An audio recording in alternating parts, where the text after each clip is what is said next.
मुंबईतल्या बेस्ट अपघातातल्या आरोपी संजय मोरेला 21 डिसेंबरपर्यंत पोलीस कोठडी। अपघातात अनेक जणांचा हकना गेला जीव।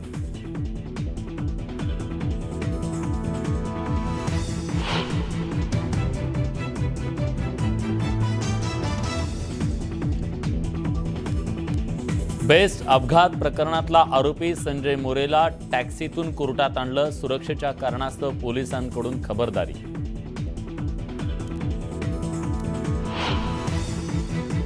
मुंबईतल्या कुर्ला भागात भरधाव बसनं घेतला 7 जणांचा बळी। 33 जण जखमी। बसवरचा ताबा सुटल्यानं अपघात झाल्याची माहिती।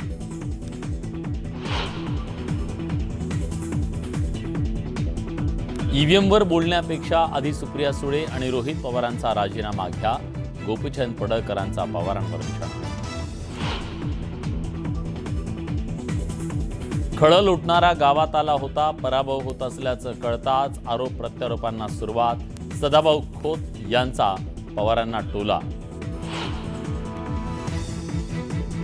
बॅलेट पेपरवर निवडणुका घ्या, आम्ही राजीनामा द्यायला तयार। नाना पटोलेंचं वक्तव्य। दुर्गाडी किल्ल्यावर मंदिर नसून मशीद असल्याचा दावा कोर्टानं फेटाळला।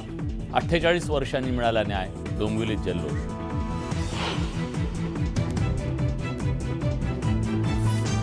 बांगलादेशात हिंदूंवर होणाऱ्या अत्याचाराविरोधात हिंदू आक्रमक। राज्यभरात हिंदू जनजागरण समितीनं काढले आक्रोश मोर्चे। पोलिसांना बाजूला करा, भारतातील बांगलादेशींना आम्ही शिल्लक ठेवणार नाही। नितेश राणेंची हिंदू जनाक्रोश मोर्चातून एल्गार। आणि उद्योगपती गौतम अदानींनी घेतली मुख्यमंत्री देवेंद्र फडणवीसांची भेट। सागर निवासस्थानी झालेल्या भेटीत अदानींकडून फडणवीसांचं अभिनंदन।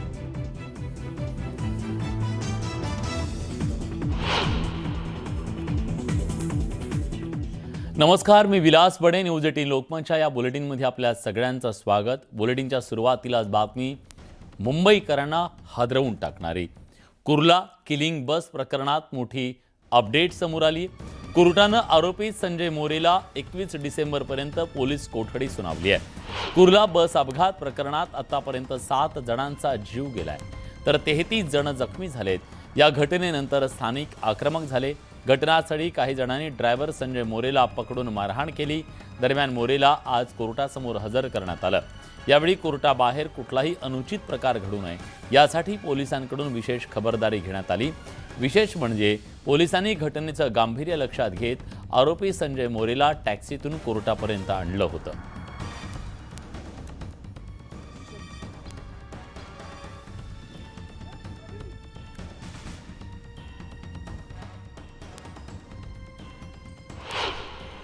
पोलिसांनी पोलीस कोठडीची मागणी केली होती। त्याच्यात कारणं लिहिलेले होते की त्याची तपास करायचा आहे त्यांना गुन्ह्यामध्ये, की त्यांनी कुठला अंमली पदार्थ घेतलं होतं का, त्यासाठी एक त्यांनी कारण दिलं आहे। दुसरं, ह्या कटात कोणी सहभागी आहे का ह्या संदर्भातली त्यांनी मागणी केली होती। पण कोर्टाला आम्ही ह्या संदर्भातली माहिती दिली। कालपासून तो पोलिसांच्या ताब्यात होता। पोलिसांच्या ताब्यात असल्यामुळे की त्याची काल वैद्यकीय तपासणी केलेली आहे, पण त्याची अजून करायची ह्या संदर्भातला रिमांड ॲप्लिकेशनमध्ये कुठे नमूद नव्हतं। इलेक्ट्रिक बस जी आहे राज्य शासनाने BST प्रशासनाला दिलेली, त्या संदर्भातलं सुद्धा सांगितलं की ती जी इलेक्ट्रिक बस होती, इलेक्ट्रिक बस जी अचानक त्याच्यामध्ये जे घटना घडतात त्याला जो ड्रायव्हर असतो तो जबाबदार नसतो। कारण जी BST प्रशासनाची बस आहे त्या बसमध्ये जी खराबी होती, त्यांचं म्हणणं होतं ती बस चालू होती का बंद होती या संदर्भात बी त्यांना तपास करायचा होता। कारण याच्यामध्ये BST प्रशासनाची मोठ्या प्रमाणात चुकी दिसते आणि BST प्रशासनाने जी बस घेतलेली आहे त्या बसमध्ये ज्या गोष्टी उपलब्ध पाहिजे होत्या त्या उपलब्ध करून दिलेल्या नाही असं ह्या रिमांड ॲप्लिकेशनमध्ये दिसतंय। कुर्ल्यातील अपघातानंतर आता त्यातील मृतांच्या मन हेलावणाऱ्या कथा समोर येत आहेत। या अपघातात 20 वर्षाच्या अमन शेखचा जागीच मृत्यू झाला। शिक्षण घेत असतानाच कॅटरिंगचा कोर्स करणाऱ्या अमननं कालच एका संस्थेत पुढील अभ्यासासाठी प्रवेश घेतला. त्यासाठी 50,000 रुपये भरले आणि काही सामान आणण्यासाठी ती CSMTला गेली होती. घरी परतत असताना कुर्ला स्टेशनवरून तिला रिक्षा मिळेना, तेव्हा तिने वडिलांना फोन करून बोलावलं. दुचाकीवरून दोघे परतत असताना या भरधाव बसनं त्यांना धडक दिली. त्यात अमनचा जागीच मृत्यू झाला, तर तिचे वडील गंभीररित्या जखमी झाले. त्यांच्यावर रुग्णालयात उपचार सुरू आहेत. अतिशय दुर्दैवी अशा या घटनेचा शेख कुटुंबाला मोठा धक्का बसलाय. अमनच्या वडिलांना अजूनही तिच्या मृत्यूबाबत सांगण्यात आलेलं नाहीये, तर तिची आई आणि भावाला मानसिक धक्का बसलाय. सरकारनं मृतांच्या नातेवाईकांना 5 लाखांची मदत जाहीर केली आहे, पण या पैशातून आमची अमन परत येणार आहे का, असा सवाल तिच्या मामानं उपस्थित केलाय.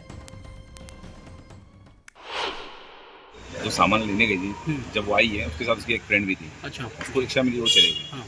जिसको रिक्शा नहीं मिलती थी क्योंकि वो नज़दीक है, डिस्टेंस बिल्कुल. ज़्यादा दूर नहीं है. हाँ. हालांकि कुर्ला स्टेशन में ज़्यादा अंतर नहीं है. जी.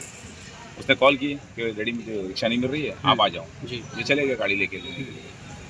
बाद में बहुत देरों को काफ़ी टाइम हो गया, आए नहीं. इसका हादसा मालूम पड़ा तो हमारे भांजे के एक दोस्त ने देखा, जो गाड़ी का नंबर देखा, उसने गाड़ी वहाँ पड़ी है. उसने फिर मेरे भांजों को साथ में ले गया. वहाँ जाके देखा उन लोगों ने गाड़ी है, इन लोगों का पता नहीं है. फिर लोग यहाँ वहाँ ढूंढे तब जाके पता चला कि हमारी भांजी मिली. भांजी का